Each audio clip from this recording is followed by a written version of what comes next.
Welcome to In Early, the crypto podcast, where I speak to those at the forefront of the digital asset space, telling real-life stories, discussing the growth and growing pains of the industry, and exploring how blockchain technology has made an impact on people's lives. My name is Matt Green, and I'm the blockchain litigation lead at Shoesmiths.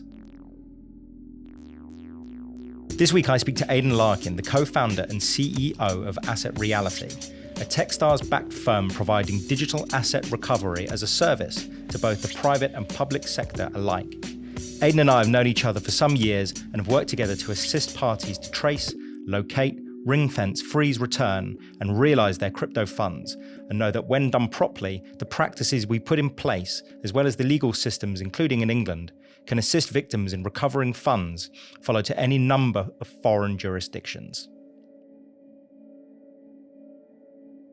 Aidan, how are we doing? Very good, thanks. Great to be here. Thanks very much for coming. So Aidan and I have known each other for a few years now, and this is very much in the making. So really excited to sit down with you this week. Yeah, me too. It seems quite odd sitting across me in a semi-formal fashion. I feel like I'm being deposed or cross-examined. Well, we'll see how it goes, shall we? We'll never know. So let's just start at the very top. Tell me a little bit about your background. I know you were an auctioneer. Yeah, so I actually got into the auctioneering side by working in criminal investigation first. So it sort of started off working in HM Revenue and Customs in the UK as a sort of tax investigator, working in a criminal investigation directorate, but as a civil investigator. So it meant you got to sort of get involved in these interesting asset recovery cases. So basically I was responsible at the front of the sort of system of starting the asset recovery process. Right. So I was the investigator going after assets in the traditional, the Al Capone effect. It was the person that you couldn't get that criminal sort of criminal conviction against because they had a car wash that was making nothing to do with the drug offences, but they had a car wash making a lot of money. And then you would be the person, of course, yeah, it's a good business model. And then we would then get involved in seizing their assets. Yeah. And then through that, I actually worked then in a couple of accountancy firms in asset recovery.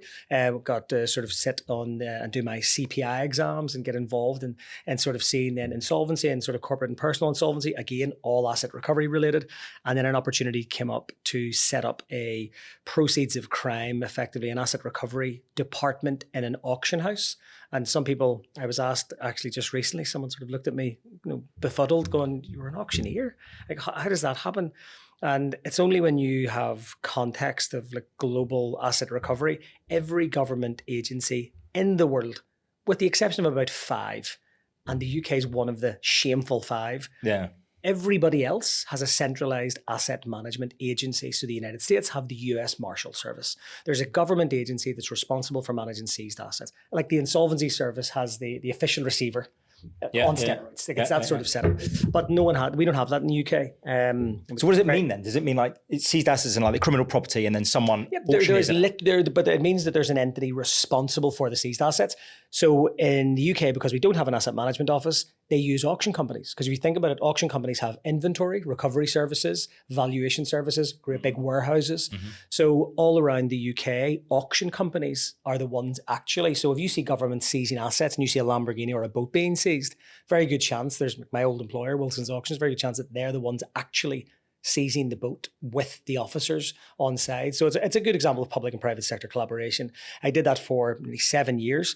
And during that, I then just accidentally was responsible for the first private sector seizure of Bitcoin. I auctioned it, which then led to me having the sort of cliched sort of world's first seized Bitcoin auctioneer title. Well, you didn't make a big song and dance of it, obviously. No, it's just build a career off of that. yeah. Keep mentioned it a few times. Yeah. So that's how you got into this. It was all through that journey of essentially recovering assets, and then you did that one particular Bitcoin recovery, and that started you off, right? I guess what it was, if you speak to anybody in asset recovery, everybody knows that asset recovery is broken. Those who know it. Way before digital assets, like the statistics. Why is it broken just at this point? Well, so the statistics, even if we say the word asset recovery, you say it to 20 different people, it means 20 different things. It's not defined very well. And that means that asset recovery is getting assets back from people who shouldn't have them. Yeah. Corrupt dictator, individual, sort of fraudster, any drug dealer, anything like that.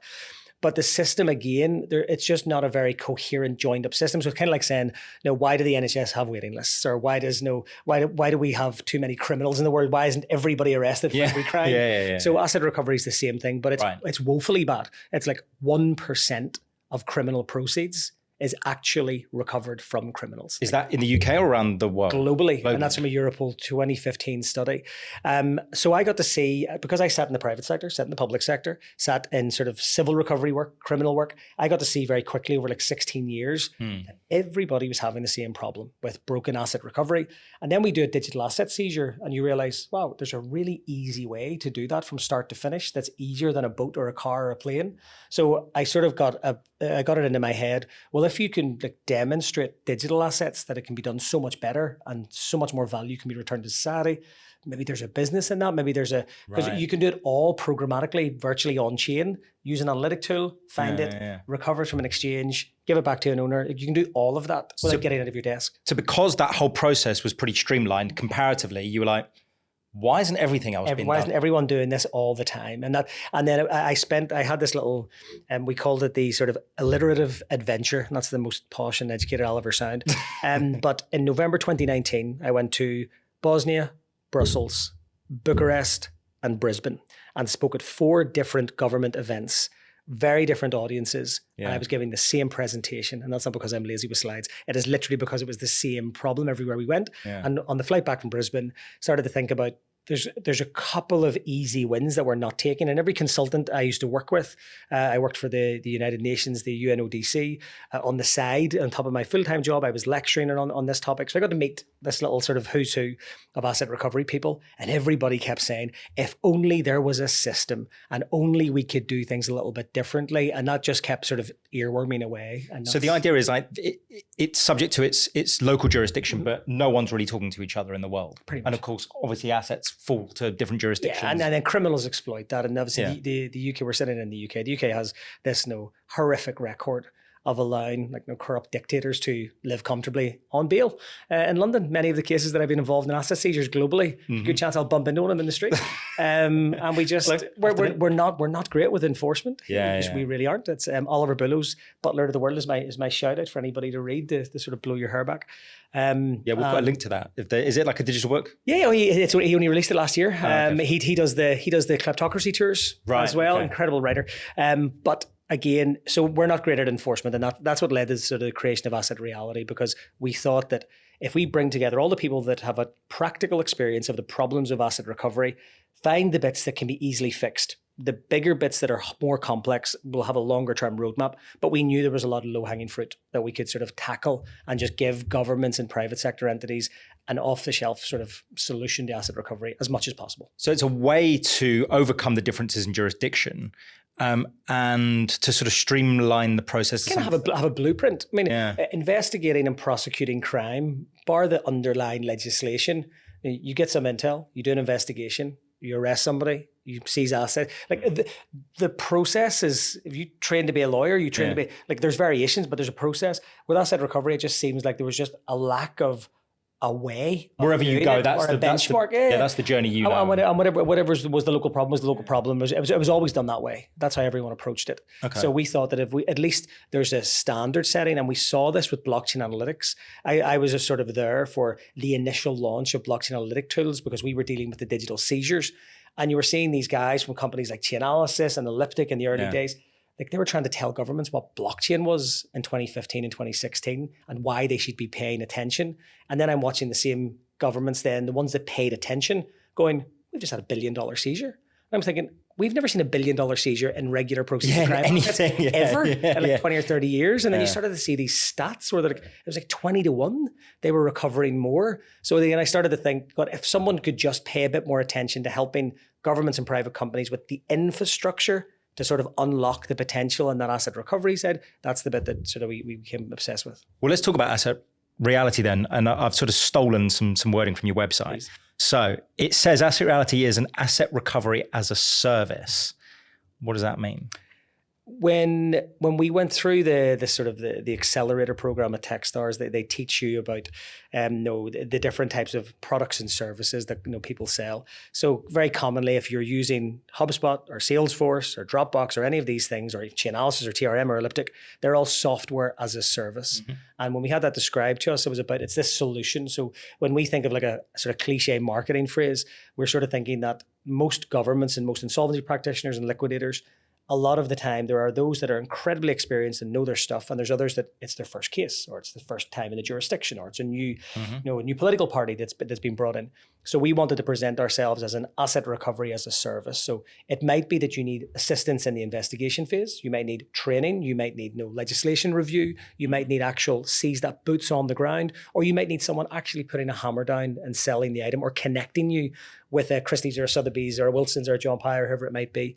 So we just thought we could be that off-the-shelf solution, and that's sort of what we're rolling out currently. So you're like a one-stop shop. People need it as a service, and you can go, right, we can either do it for you, put you in the right direction, whatever it may be. Hotels.com for seized assets, I've been told. Uber. Who told you that? Exactly, yeah, my mum. Nice. Okay, I'm gonna carry on stealing from the website just to go through some of the wording. So it says, the growth of digital assets is also the growth of criminal efforts. The recovery, seizure, and custody of those digital assets saw a significant shift from what was once an obscure backroom effort to a tech-driven asset recovery management workflow. Asset Reality facilitates a seamless asset recovery solution for law enforcement while making crypto customer service a turnkey solution for compliance-conscious firms. So bearing that in mind, in a nutshell, what does Asset Reality do and what service does it provide? Because there's mention of law enforcement, turnkey solutions. Well, I can't, you put me under a lot of pressure now with those fabulous words from Shannon. In terms of our description, the simple sort of nutshell way to think about it is that we have an incredibly analog process that is absolutely reliant on spreadsheets, phone calls, like faxes, and you have this asset recovery sector that is a little bit 80s, 90s. In terms of decade. And then you have the emergence of things like digital assets. So we have people finding crypto assets with incredibly technical blockchain analytic tools, and then managing that portfolio with an Excel spreadsheet and going to court and sitting outside court with a calculator. Literally, I've seen people with an iPhone with a calculator sort of going 1 Bitcoin at today's price equals 1 Ethereum at today's price, and putting that in their court submission or their creditors. I've been there, I've done that. But everyone has. Yeah. So you just have this joined up, and when we talk about the background, there's just little pockets and little sort of green shoots of this incredible best practice we see in law enforcement around the world. And this, when we talk about asset recovery, remember, for people that don't know, you could be someone in a big four company, you could be an insolvency practitioner or a liquidator or a government investigator. You're all using Proceeds of Crime Act legislation, and that's pretty common around the world. So when we think about our target audience, they're all effectively asset recovery practitioners. You could be a law firm, you could be a receiver, you could be a liquidator, you could be a government agent. So I think one of our challenges, amongst many, one of our biggest challenges is trying to sort of demonstrate that there's so much technology at play that we take for granted every single day, and we've just never turned it to asset recovery. And then with digital assets and what we see with we'll inevitably talk about scams involving crypto, there's an additional layer of things that we can do just more effectively and more efficiently. Yeah. So it's kind of like turning up we often feel like when a sort of Gordon Ramsay turns up to the restaurant that's having a bad day and everyone's running around with their hair on fire. It's a case of going, that can just go over there, and maybe this system that only costs X a month, or there's a free tool that can do that. Like simple things like a government agency seizing vehicles. There's a free tool and there's free API access that it can put in the registration of the vehicles, and it'll backfill all of the details, but you've still got someone sitting somewhere putting in a registration and then looking up the details, or just little things and then the blockchain is the most easiest and open ledger in the world to type in the blockchain address and it'll pull everything through. And people just I think that's what it is. It's updating the law enforcement. It's basically educating, updating all of the relevant parties. Well, it's sharing best practice. It's not that some people are like willfully getting it wrong and turning a blind eye. Let's be really clear about that. Yeah. But others, it's a case. It's easy when you know how, and you don't know what you don't know. It's like before WhatsApp, you didn't have WhatsApp, and you didn't know WhatsApp existed, and you were probably paying for text messages. So much money for text messages. Negotiating for a better deal with your mobile provider, and then a friend probably went, "Have you got WhatsApp?" Like I never saw an advert for WhatsApp. It just appeared. Someone told me and someone used it and that was it. Yeah. So we're trying to just at least help people find those little bits of low-hanging fruit. We're not going to solve the world's problems this year, but there's certainly people that you can go in and say, do you know by just like doing this, like your counterparts are doing, you're going to save. And I think the big difference between private sector and public sector, remember as well, is that if you're a private sector receiver or anyone in that sector, you could be personally liable if you get it wrong. Public sector, it's more of a reputational thing, but 100%. You're not likely to be held to account in the same way. Whereas if you're a liquidator or a trustee and you make a mistake and creditors find out, at best you'd be getting kicked out of your office. At worst, you could be needing your services to defend your actions. So is it a matter of we've talked about a very big nutshell, by the way. Yeah, thanks very much. Yeah, we've spoken about sort of education. So is it fair enough that people think that maybe you're a consultancy service? I think that it was a big challenge for us because we were coming from, like a lot of us were actual consultants. I literally was a consultant for the UNODC.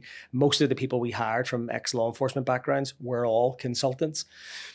And the argument, and one of our very first investors sort of perfectly helped us rephrase things to say, if you currently work in AI at the moment, everything you do is sort of R&D, and everything you're doing is professional services that allows you to understand the user's problems to then develop tools and solutions for it.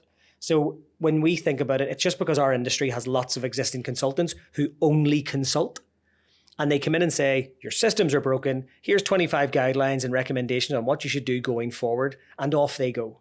And no spoiler alert on my own political opinions, but kind of like Brexit. No, it's like going, here's what you should do. And then when people vote on it, people run away and we'll leave you to it type thing. So that was what often happened in asset recovery. And that's in the consultancy sector in general. There's not many consultants who come in and say, here's what the issues are. And also now we're actually going to hang around and we're going to deliver a solution for you. We're going to work with you for the next 2 or 3 years.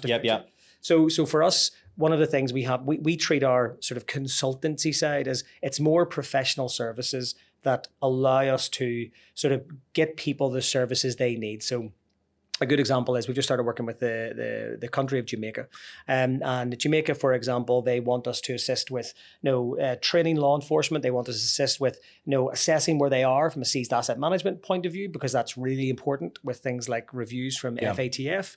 And then it's also what is the legacy? No point having someone coming in, doing a couple of nice shiny training courses and giving them a certificate and then leaving them to it and then not giving people that continual support.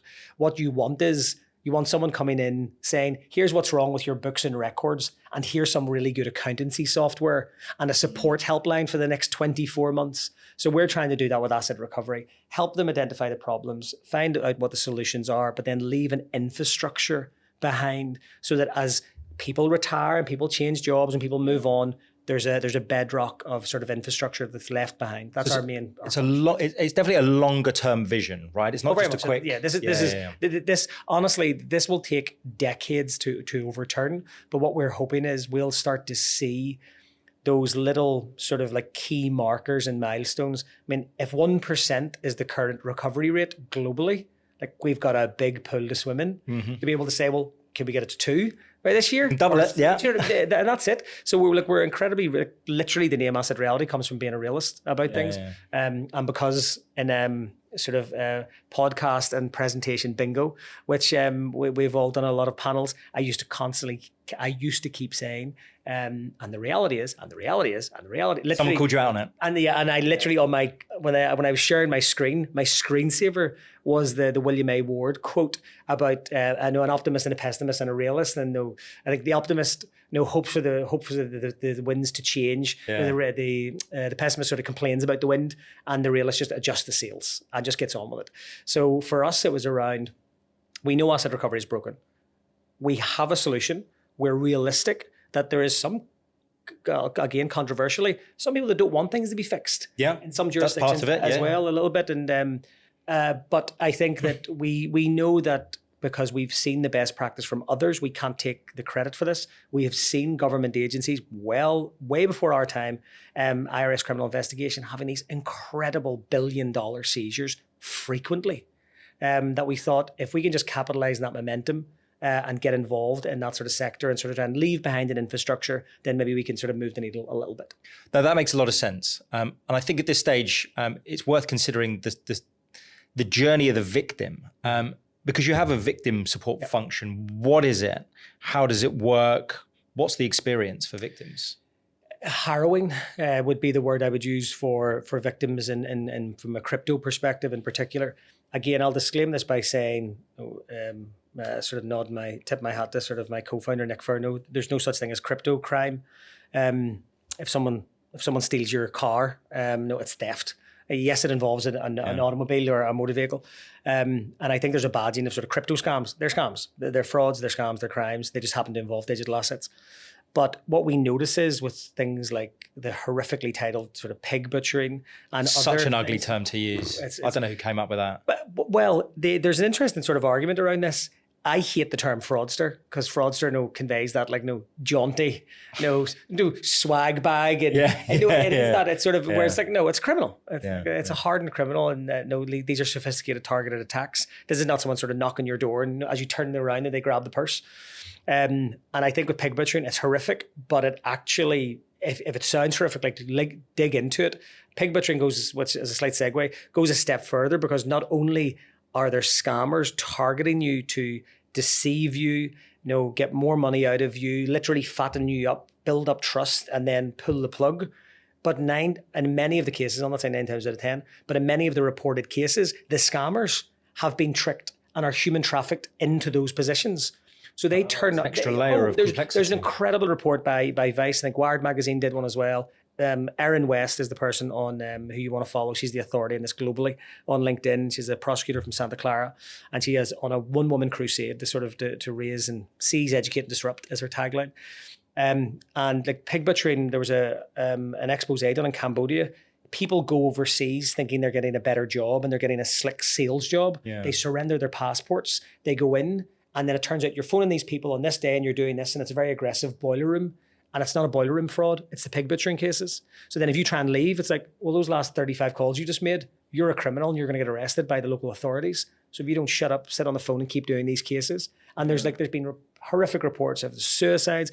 So the scammers, it's not just as black and white, that the scammers are the bad guys in pig butchering. But just in terms of pig butchering, because people might not necessarily understand what pig butchering means, it's essentially a scam whereby the scammer, let's just use that phrase for the moment, the scammer starts interacting with someone, usually deceived or vulnerable.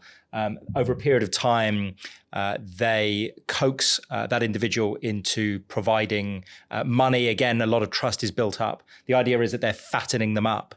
An example of that may be where someone asks someone to invest in a certain amount of money, it doubles in its return, so they ask for a little bit more. Trust is built, and after a period of time, quite a lot of money. They actually give them their money back. We've seen cases where they've actually authorized withdrawals when they have a really big fish on the line, so that people actually go and buy themselves a Rolex, or they do a down payment on a car, and their first couple of thousand, they've actually got 4,000 or 5,000 in hard cash that they've withdrawn from a bank. And that's the point of fattening them up, right? That's the whole idea. So although it's an ugly term, it's actually pretty good.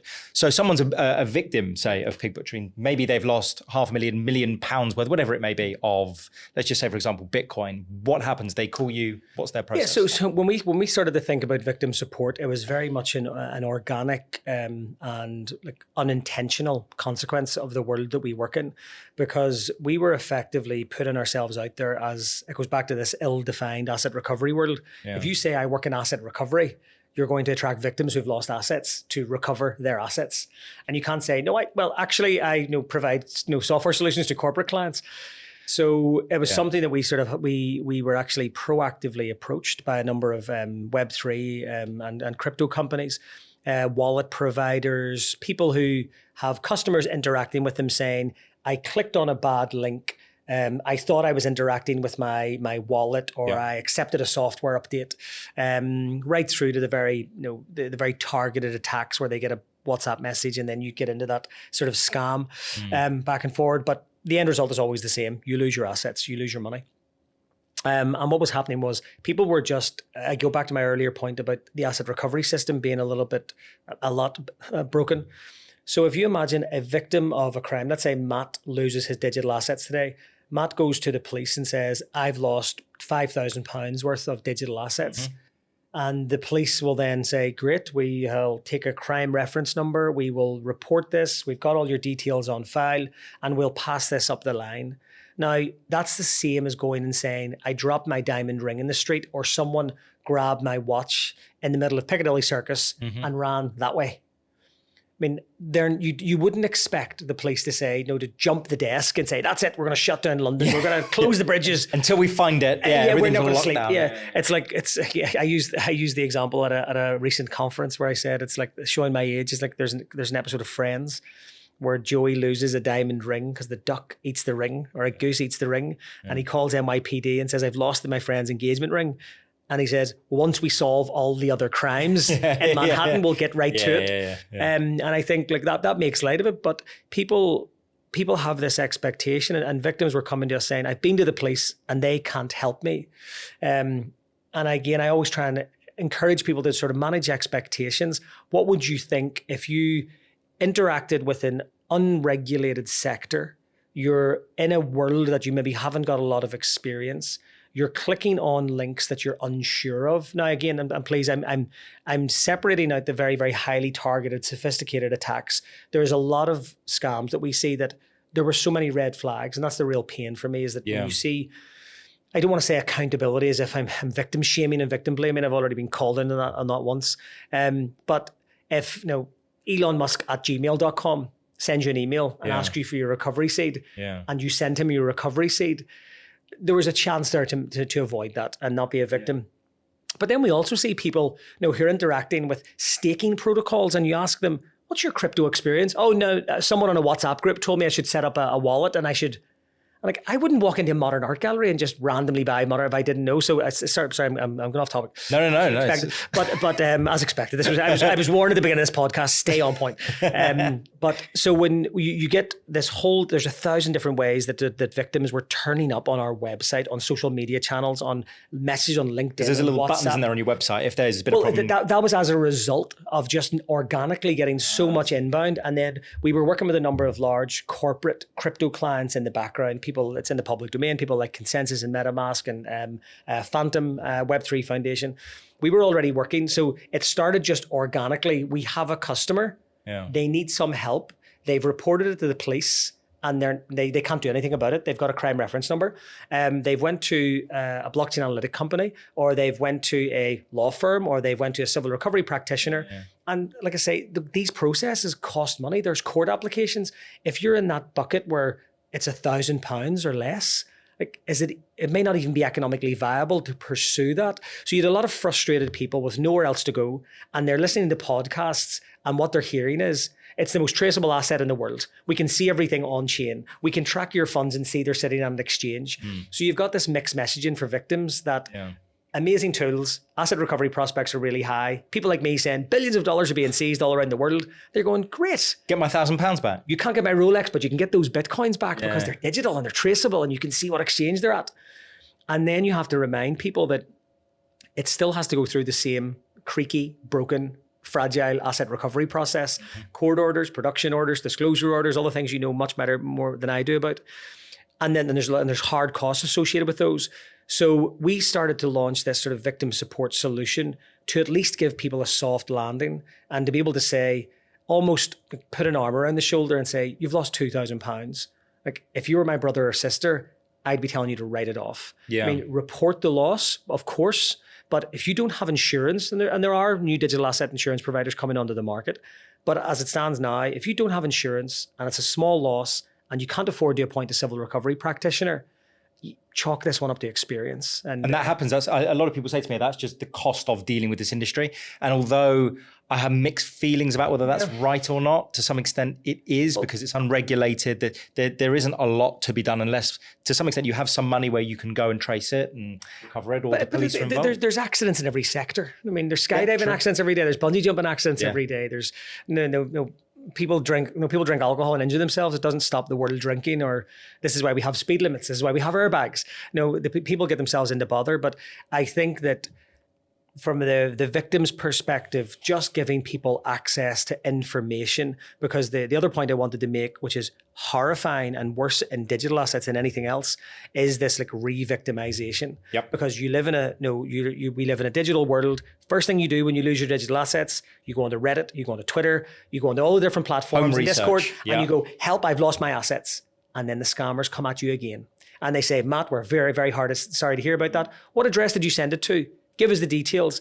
I can see your $1,000. And if you pay $100 gas fees, I'll get it back for you. Yep. I'm a white hat hacker. I've had clients do that. And people do this. Yep. So this is why we felt the need to sort of plug a gap in the market to say, we're an asset recovery company. We're building infrastructure, but we have these incredibly talented sort of men and women on our team who have carried out crypto investigations. Nick wrote the book, investigating cryptocurrencies. So we thought we can build something that gives people a bit more support. Now, what's wonderful to see is over just even in the last 6 to 12 months, we've seen the launch of lots of different products and service offerings that are now collaborating more with the exchanges, with courts, with civil recovery. You have more reporting functionalities from trusted entities. You've got things like chain abuse and crawl, and those initiatives have all been launched. So you've got reputable players now coming into the sector. You've got, without sort of blowing smoke for you, you've got your own personal results. You've got all these legal firsts coming in. You've got the GTs of the world heavily involved. You've got all of these success stories coming in that what we're hoping is in another couple of years, the entire ecosystem is very, very different looking. I'm guessing that exchanges will start to self-regulate a little bit more, and we'll see after a few hefty fines, no doubt, we'll probably find that if you lose your $1,000, certain companies and certain exchanges, you might even have a shot of getting made whole quickly. And someone looked at me sort of odd when I said that a couple of days ago. And I was like, well, it's the same with Amex chargeback and Visa chargeback. It's about confidence, right? It's about people wanting to engage. It's brand protection. You're telling me that on the metaverse, if Chanel have a brand and you lose some of your assets, Chanel are going to say, tough. Whereas in the metaverse, it's like, well, no, you want to associate the brand Chanel with everything in the world. And everything else. Yeah. So I do think we will head towards a chargeback style situation, and they'll just charge you higher transaction fees to offset the cost of that. And sort of, I thought one of the exchanges tried that. Didn't Coinbase? It may have been a fraudulent email, but possibly it was. But did Brad Armstrong email you and say he'd get your money back? Said it was him personally. Yeah, I thought that was something that they were going to do. They were going to try and do a chargeback where I think it was like, if it was like 30 grand or something, then they would consider it. But again, it might have just been a branding ploy. It may well have just I do truly believe that people are just probably, there's not enough data yet to make a decision like that. You think you can't really pivot from that. You can't say, I'll give you cents on the dollar back on your losses, and then have a bankruptcy situation because the scammers figure out a way to hammer. So I think, again, and I understand why the companies have to do it, like that is years away. Like that is not going to be, now maybe someone will do it in a novel way, but to see it, to get to the position, and I think this is why it's great having big brands coming in, having the PayPals and the MasterCards, the more the establishment who know what customers expect come into this space. Like I think I might have discussed this with you in the past. A great example, I can't credit the person because I forget who it was, but they talked about the fact that this is like Wozniak and Jobs in their garage with an original Mac 1 computer. Like that's where this sector is right now. It's really, really rough. It's like, it's the Wright brothers airline. It's not EasyJet, 100 years later. We're seeing the very beginnings of a very rough and ready Wild West. And it's going to be unrecognizable in 5 or 10 years.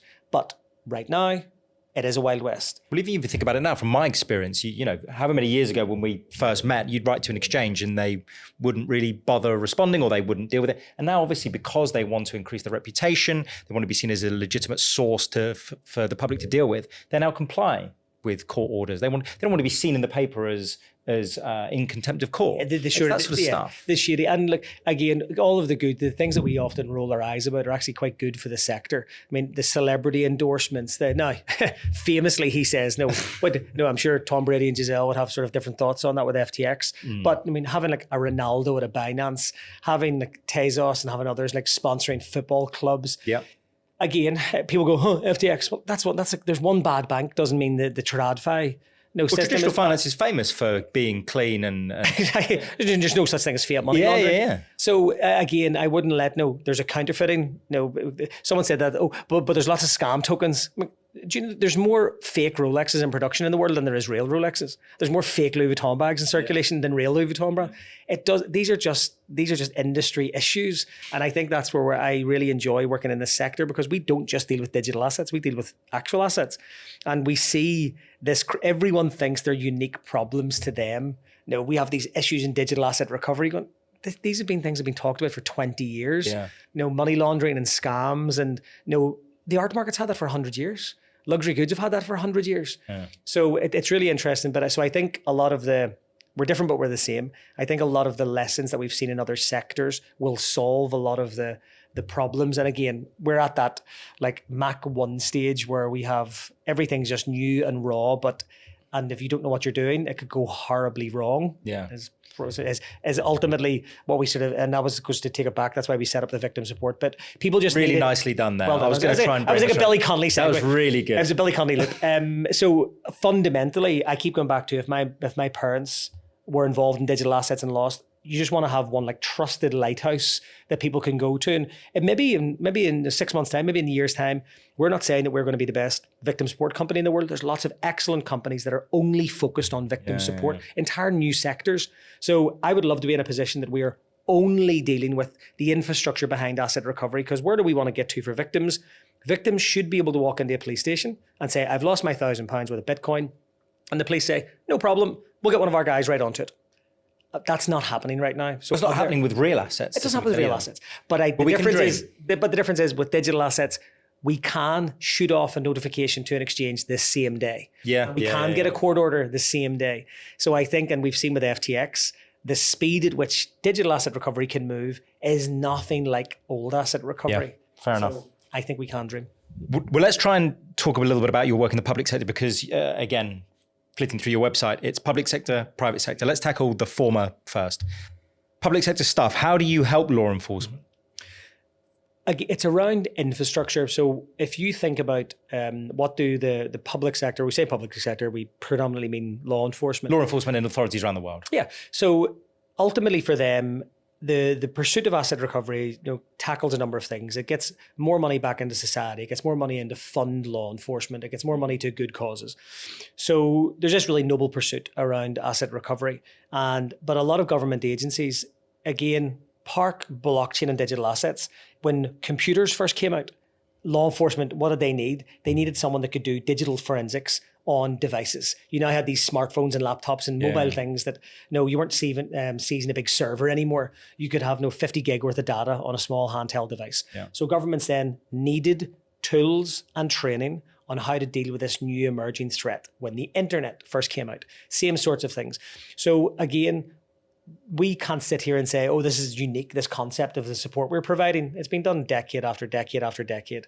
Cars were first invented, law enforcement needed training on how to deal with cars and how to get their own cars and get their own tools. So it's kind of that playbook where we want to enable them to have the training they need, the tools they need, the legislation they need. Yeah. So it's a bit of a... Are you drafting legislation? We're not drafting, we're reviewing existing legislation. Okay. So we do that in the sense of, again, there's preaching to the converted here, but there's 3 or 4 sort of systems around the world from civil and common law and all the different sort of variations. But ultimately, you could probably put 150 countries in the world into the same 3 models or 4 models. So all we try and do is say, well, if you're a Balkan country and you're struggling with this particular issue, here's one of your neighbours that have made some modifications. Why don't they do that already? Do they not talk to each other? There's lots of interagency cooperation with things like the CARAN network, the Camden Asset Recovery Interagency Network that sits in Europol. It allows people to informally ask for help. But if you think about just how fast, imagine when you try and ring your own local council to get something done. Never going to do that. There's lots of layers of Never gonna bureaucracy. do that. Exactly. And there's lots of people, and people just naturally move around positions, and they go to the private sector. So what tends to happen with law enforcement is one of the biggest challenges law enforcement have is brain drain. I say this, I left law enforcement after 9 years because quite traditionally, if you have a semi-interesting career in the public sector, you've done a couple of good cases, you've got a good reputation, there's a million different reasons, people can make more money in the private sector. And that's the sad reality that affects all law enforcement around the world.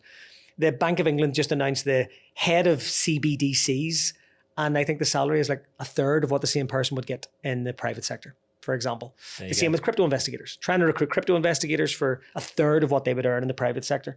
So there's always this challenge that law enforcement is unfortunately under-resourced and understaffed. And again, I say this as a supporter of law enforcement, expected to do more with less. That has always been the classical issue. Yeah. And then you're, as law enforcement, something like digital assets, you still have to go through all of your information gateways. You still have to run with a bowling ball and sort of or a great boulder tied behind you. Whereas criminals, no borders, and they move fast. So when we think about our public sector support, it's really just enabling them based on where they are in their asset recovery journey with the different tools that they need. So some might be on the FATF grey list and they need a complete overhaul from top to bottom. Others might be incredibly advanced agencies that are looking at solving particular problems around managing seized assets that they want to use for illicit transactions. It might be getting into undercover cases. There could be lots of different reasons where how you interact with seized assets, social reuse of seized assets is a big thing in many jurisdictions, not so much in the UK, where they'll take a building that's been seized, they can't sell it because it's ex-mafia, and they want to use it for a charity. But they need to make sure that there isn't corruption in who gets appointed with that asset. Right. So again, it comes back to what we said before. It's the whole process. Yeah, the chief of police doesn't need a Ferrari, for example, but the legislation allows him to have a car. So again, and we've seen us is really just coming into seeing what they need and trying to equip them with the tools that they require, or best practice, or training, or sometimes it's just connecting them with another entity that's done it before. Yeah, and just sort of helping be private diplomats. Who are you predominantly working with? What agencies? So right now we have a couple of pilots ongoing with the Seychelles, Jamaica, and the Belgian government to really, as we come out of Techstars, sort of January 2022, we now have to go through, and again, I'm going to sound like a cliche tech startup, but we're going through our sort of beta sort of mode now, where when you're trying to build a platform or any sort of case management tool, you're as good as your sort of reputation if you get something wrong. So this is not something that we can afford to rush effectively. So we are now working with these government agencies because it gives us a really good spread of busy sort of European hub that has a long track record. My first digital asset seizure in mainland Europe was with the Belgian government. So it's an agency I've worked with for a very long time.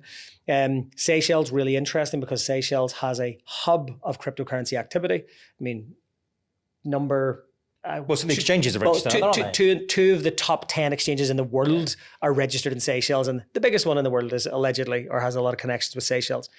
So from our point of view, that was a really important strategic partner to work with because they have a very, very they have a particular set of challenging circumstances that is replicated in places like Cayman, BVI, Jersey, Guernsey, Isle of Man, where you have small population, which equals small proportionate law enforcement, which equals even less budgets and tools in many cases.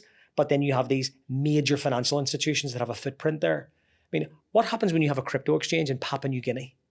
When you send in an international request as a lawyer in London and you want information out of the exchange registered there and it's on the desk of someone who doesn't even have basic training in crypto assets, let alone have a blockchain analytic tool. That might serve them well to not have that if they're... Not if you're the victim. Not if you're the victim, no, but if you're one of the exchanges, it may serve you well. And this is why we exist, so that we can sit somewhere like Seychelles or others and say, well, if you have these requests coming in, we can assist and support. And this is all about international rule of law. We all want to stop terrorist financing. We all want to stop sort of international money laundering. So for us, we're doing these experiments with a couple of interesting jurisdictions to just really sort of figure out, we don't want to make assumptions about what are the tools that they need. So for us, it's very much sort of R&D testing mode at the minute. And talking about what I'm going to call private sector, that's sort of my world. So someone comes to you and they go, do you know, the police aren't doing the job I'd like, or they're being slow, and I'd like some private advice. How do you interact with that? What sort of stuff do you do? So fundamentally, what we're building is a platform for asset recovery services. So you could be someone that requires no support in an investigation stage. You could be a asset recovery practitioner that wants to seize assets, and you need to create a digital asset wallet to actually store your assets. Mm-hmm. You could be dealing with physical assets, and you need to track and trace those and have some sort of inventory system, or you want to be able to actually sell your seized assets and do all the auditing and things. And so if you imagine, to go back to our earlier point, we're trying to sort of sit in the middle and be that provider of services. So if someone in the private sector comes along and says, we need your assistance with the investigation phase, if it's not us, we can connect you with a partner. If you're a private sector practitioner or a member of the public comes to us and says, I've been scammed, I need help, well, then we'll have a network of partners like yourselves and Shoesmiths. Mm-hmm. It could be our work with Grant Thornton. It could be that a MetaMask user has come to us and said, I need help. I need a legal that's how it works, right? Because so I know that you partnered. Is it partnered probably the right word for MetaMask? Yeah, we're one of their providers. So they have a system whereby if someone misappropriates their funds or they are a victim of some sort of fraud, MetaMask have a relationship with you guys. Yep. What does that relationship look like? As in, not necessarily how you deal with MetaMask, but the victim journey. Yeah. So if you imagine a sort of life without companies like Asset Reality, I mean, if you're a tech company focused on your core business, and these unfortunate incidences where someone has lost their assets, I think it's important that people know that that's not the fault of the brand. We often get people, I think very famously, I think it's in the public domain. So because I'll not say the actual name, but a very high profile celebrity, high profile because they actually made a movie about this person's life. I was going to give some hints, but I'm not. I'm convinced it's in the public domain. But anyway, very high profile American celebrity lost some assets. And let's just say they have a particular wallet with a particular sort of private sector company. They'll go online and call out the private sector company and say, I lost my assets because of this scam and you guys need to help me. Mm-hmm. That's the same as being sold a fake Rolex and shouting at Rolex for not doing more. I shouldn't shout at Rolex for it. Yeah, because they're the original. Exactly. But this is what we get. We get people saying, I had a MetaMask wallet. I clicked on a bad link. I voluntarily sent my assets to a different scammer who I thought was MetaMask. Nothing to do with MetaMask whatsoever. But naturally, your touch point as a victim, when you figure out, I've actually been tricked. It's your first port of call. MetaMask, what can they do? And you go back and say, can you help? Yeah. So, and then you have these incredibly skilled technical people that run this really interesting company, but they're not asset recovery practitioners. So of course they can look at analytic tools, they could use on-chain explorers, they will know more than anybody about crypto scams and attack vectors and all of these things from a cybersecurity point of view. But what a lot of victims need when they go back to our traditional victim, £1,000 or less, it's like, what are my asset recovery options and how do I stop becoming a victim again? Yeah. How do I immediately secure my wallet? How do I do a lot of those things? So the service we provide is to be that asset recovery partner so that if Matt, the crypto victim, comes to us, we can say, what's happened? Give us some information. Now, there's a lot of really interesting data in the background as well, because there could be that you're victim one of 100 people that's been in the same boat, and there could be a potential class action case there. There could be the opportunity that your assets, when they're traced, are sitting at a friendly cooperative exchange, and there's a chance for recovery. But I have to disclaim all of this.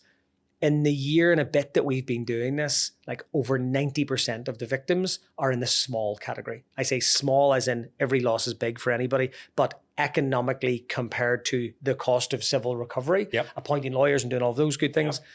Again, if you lost a £100 watch, you wouldn't pay a private detective to go after it. So for us, it's really around signposting people to the right legal partners, signposting people to how you can secure your wallet and do not let this happen again, and also being that central repository. And really where we probably add the most value is our sort of close working with government agencies. Now, we can't lobby on someone's behalf. That's just not possible. It's not allowed.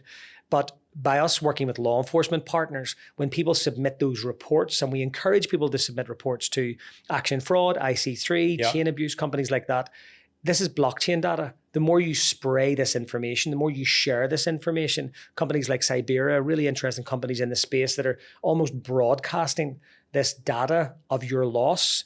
Well, there's a chance that you could be sitting here Mt. Gox style in 3 or 4 years' time, finding out, we actually have found some assets. And that's the point. It's about being patient, right? Because you may submit some information, and actually, as a victim, you're part of a much larger scam that gets unveiled years later. And so you get your assets back. Yeah. And I think this is where we probably do the most work, is around the victim education piece, because there always will be. There's been a lot of big high profile cases in the public domain where multi-millionaires have lost digital assets, and they have the ability to appoint excellent private sector teams to go after their assets.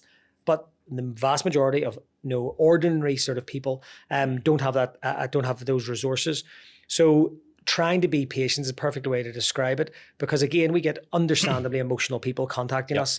I want my assets back today. And we have to be the bearer of bad news, saying, if you left your handbag on the bus and it wasn't there when you got back, or if you left your iPhone or your iPad on the passenger seat of your car and the window was smashed and your phone was gone in a busy urban area, what would your expectation of recovery be? And it's about, you need to bring it back to that. However, and the big but in all of this is, here's examples of where, when the wheels of civil recovery turn, and it takes 3 or 4 years, there is a immutable record that was your loss. And blockchain analytics provides an immutable way that you could be connected. So if we give you a fast comparison, I was involved in as the auctioneer of gold that was sold, that was found as a result of the Hatton Garden investigation. And there was a lot of unclaimed gold in that. So everyone knows the case, but for those that don't know, burglars broke into a very famous sort of jewelry repository, stole lots of jewelry, police caught them, lots of mixed unlabeled jewelry is found, and then start this very manual exercise of, we have 29 diamond rings. Who owns it? And people are coming forward saying, that's my diamond ring, and here's a photograph of me wearing it 4 months ago. And there was a lot of cases where we can't really be sure. And like an insolvency, it's like a retention of title process where you're going through and trying to find out who's the legitimate owner. But with digital assets, by making that report, then you can demonstrate that it's your asset, and you can demonstrate where it's been laundered through and all the things that have happened. And we're now seeing, and if we look at what is a comparative large asset recovery case, the Madoff case, I mean, it took years for people to get money back, but they got money back. And I think with Mt. Gox, what's really interesting and unique with digital assets is that if you lose 100 X token, and X token is worth £1 today, if in 10 years' time, X token is worth a hell of a lot more, and this is what's happening with Mt. Gox. So Mt. Gox people lost at the time 100 Bitcoin, which would, at the time of the loss, was like $30. And now, even after all the fees, everything was out, this is like a lottery win. People are getting contacted going, do you want your 500 Bitcoin back? I think so, yes, please. I think I do. But how many people never claimed at the time? Yeah. And we now have processes all around the world where people are scrambling 3 years later to say, that was mine. Oh God, I threw out the hard drive and I don't have access. I can't remember what the private key was, or I don't have a copy of the seed word. Or, so yeah, I go back to your point about being patient, having resources as a victim, submitting the right paperwork, acknowledging your situation, but knowing that there may be sort of light at the end of the tunnel. There may be sort of there may be something in the distance. And again, just to keep adding cliches, if you're not in, like if you don't, the amount of people that say, well, the police can't help me, you can't help me, so I'm not reporting it to anybody. Well, then you're definitely not going to get anything back. Well, you're not in the game at that point. I mean, it gets to some stages whereby people contact me and they say, I've lost, not in the grand scheme of things, not an enormous amount of money. And I said, well, at this point, there's nothing economically viable at this stage in terms of recovery privately. However, if you provide that to an investigator, they can monitor it. And if it becomes part of a larger scam, then you may be, as you said, involved in a class action, or it may well be that the police pick up on it. So I suppose we both agree that it's absolutely worth recording, disclosing to the police, private lawyers, whoever it may be. I'm going to move on a little bit because I know you've got some really interesting people working for you. Yeah. I want to know who some of these people are and what they do, because you've got somebody who's working on Silk Road, if I remember rightly. You can talk a little bit about Nick, probably endlessly. So let's do that. Yeah, see, you really put me on the spot now, because there's like 25 people that sort of work with us at the minute. Okay, I'll limit it. Just talk about the two people that I've mentioned. Okay. Else is also amazing. Those two people I mentioned. Yeah, so on the record, I love you all, but I'm being told that I have to mention Nick and Joanna. Yeah. And obviously TJ sees all the big boats, so I cannot mention TJ. TJ was actually the person that the biggest Whitey Bulger. He was the person that sold all of the assets, the famous sort of Black Mass and Johnny Depp movie. But basically, we have a really interesting mix of people at Asset Reality, where we said from the beginning that I've just noticed your fabulously snazzy socks, by the way. Incredible. My God, he's dangling on his leg here. We purposely set out to understand the problems around the asset recovery sector. And the only way you can do that is by bringing in people who have actually been in the weeds and have worked these cases and been involved and know the pain points. People who have been on planes halfway around the world, people who have seized digital assets way before anybody else could help you or give you a playbook or give you advice on what to do. And I suppose the two people that really embody that for digital assets in the company is Nick Furno, my co-founder. Nick wrote the book, Investigating Cryptocurrencies. Mm-hmm. Nick was involved in the UK's first crypto seizure. I was the person that actually sold those assets and managed those assets. That's how we first actually met, because I retained his services. I then went through his trading course. That's how Andrew Bowden-Brown from Shoesmiths. Andrew and I sat the same course. I think Danny Haston then sat the course at the same time, and Danny went off to join Chainalysis. So there's a nice sort of, we all sort of know each other, and Nick was a common denominator in a lot of that. So people like Nick who have actually trained, I think Nick's claim to fame is he's investigated over $21 billion worth of crypto-related digital investigations. He also has trained every financial investigator, I think, in the UK who's went through their crypto training. Mm-hmm. It's him, and his company was responsible for that. And just all around has this sort of globally accepted knowledge. I think FinCEN, IRS, CI, all of these agencies, Nick was the guy they turned to for training. So he has done it probably more than a handful of people in the world have done. So we're incredibly lucky to have him helping us sort of shape as an advisor, what do we need to do? What do we need to think of? And also what's coming down the line, as we start to get into things like mixers and what happens when governments want to use, seized crypto in a drug deal or a drug bust. Mm-hmm. What tools can we develop around that? So there's really exciting things to come that I can't go into too much detail about at the minute. Joanna, for example, Joanna Summers, who recently joined us. Joanna managed all of the seized Bitcoin in the Silk Road case. So she was the person that ran the asset complex, the complex asset unit at the US Marshals. So when we hear about that Ross Ulbricht and the Silk Road case and those enormous, and by today's prices, tens of billions of dollars worth of Bitcoin being sold at auction. That was Joanna and her department. So again, I think it gives us that credibility and, tooting my own horn. I obviously was responsible for the UK's first realization, or the first auction of crypto for the UK and for Belgium. So it just gives that additional credibility that when we say, we have done it with spreadsheets, and fundamentally, that is the sort of the problem and the main mission that Asset Reality is tackling. You have this massive incentivization piece where if we fix asset recovery, you and I will pay less tax. Like that is the be all and end all of this. We will literally have more money for society if we fix the problems that asset recovery has. Mm-hmm. So if we can bring in these practitioners that have the credibility because they have done it. They have done it in the weeds. They have done it with the spreadsheets. And you now have this world where really modern digital assets, incredibly technical investigation tools and forensic tools that can do all of these incredible things. But the world of asset recovery is still spreadsheets and phone calls. So for us, really, it's about taking these really experienced staff, giving them a blank sheet of paper and saying, what did you hate the most about your job? What was the most time-consuming and painful bit? Is this the interview process? This is you coming in. This is how you get in. And then once we find those people and you sort of figure out, and I know for me, the biggest problem I had was, what am I going to do with the seized crypto that I'm being asked to look after? How do I choose a custodian? Which custodian do I need? How do I have a custody solution that can cover all the different tokens I might come across? Who do I trust in the office with the private keys? Who do we bring in to do that and consult? There was more questions than answers. And that was before even the digital assets. Who do you trust to manage the mega yacht? Who do you trust to look after the Ferrari? So for us, it just, the chronology around Asset Reality was that we literally set the company up in April 20.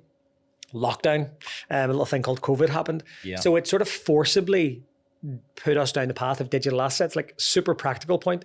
governments weren't kicking in many doors during COVID. Physically couldn't, could you? Physically couldn't. Only really certain like high profile cases could be actioned. So it meant that we completely intended to sort of be the seized asset company and deal with all assets. And at its core, the problem we're solving is there is currently no case management system in the world of any level of sophistication that can allow governments to manage seized assets or asset recovery practitioners. Trustees in bankruptcies, liquidators, they can't access an inventory of their seized assets. And then you think about digital assets, you can do extra things. You can generate wallet addresses. Yep. So our platform could generate a wallet address, add a Coinbase, add a Gemini, add a Fidelity, or Fireblocks generated. You can get a deposit address on the same system, or you could press, I want to liquidate, and then it hits an OTC trader and it actually gives you the money back into your, so it was really just a case of, there's lots of core issues we can solve and kill spreadsheets once and for all from a seized asset point of view. And then there's lots of enhanced things we can also do around digital assets. And that's fundamentally what the mission of Asset Reality is. I was going to ask you, your mission, it seems to be get rid of spreadsheets. And that may be a really, really good one. Yeah, when we explained to like venture capitalists what it is we're doing, and it's sort of reducing the amount of time spent on analog processes. And when you then figure out every government agency in the world, there's 20,000 agencies in the US alone, but you have this like perverse contrast of blockchain investigations and Excel spreadsheets and ledger wallets. Like there's just, it's the epitome of just this like contrast of approaches. So if we're talking to you in 2 or 3 years' time, I would hope that everyone around the world is just using Asset Reality's platform, SAM, named after my 16-year-old Jack Russell, who tragically died when I was a kid, our seized asset manager platform. And it is shamelessly stealing that approach from like a hotels.com and Uber, where you've got that platform, like everything is a platform. Amazon is a platform. Well, that's what people want. That's what investors want. Used to. Yeah. I understand. We start this conversation with your background. I think we finish it with a little bit more about you. I've got in my notes here that you've become an associate fellow at the Royal United Services Institute. Is that right? Yeah. So this was my sort of smug sort of I wanted to do my pretty woman moment because I didn't do A levels or a degree. So when I left school at 16, and yeah, that was a wonderful sort of a moment when I got sort of invited to be an associate fellow at RUSI. But basically, all sort of joking aside, it shows you how little. Actually, my dad said this to me. He said about, there mustn't be many people in that sector. That's what he said to you. Just teasing, because they're not. You get these incredible, sort of academic sort of folks who know the legislation inside and out. Yeah, black people. But I think that I'm in a unique position because I didn't go to university, so I went through a development program in HMRC. And it meant that by the time I qualified as a tax inspector, I was the youngest tax inspector in the UK. And it wasn't that I was this wonderfully talented kid. I just cut out. Everyone else was going to university for 4 or 5 years. Yeah. And I had this head start on everybody.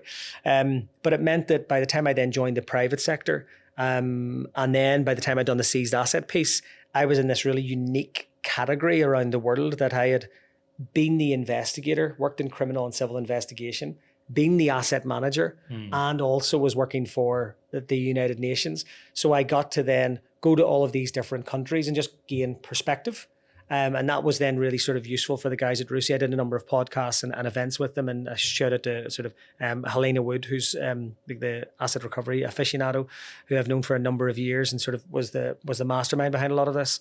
And it was having that just context.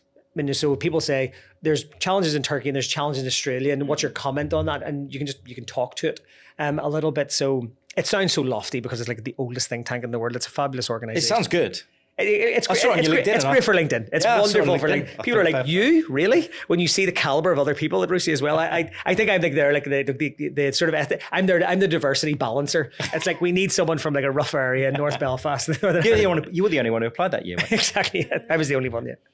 All right. Well, thank you so much for coming. I think that covers everything. I'm sure we're going to do another one of these at some point soon again, because you're going to have loads more stories to tell. And also you'll have even better socks on the next time. Thanks. Yeah. It's a shame I can't get them on camera. Yeah. A pleasure. Thanks very much. Thank you very much for having me. This is wonderful. Cool.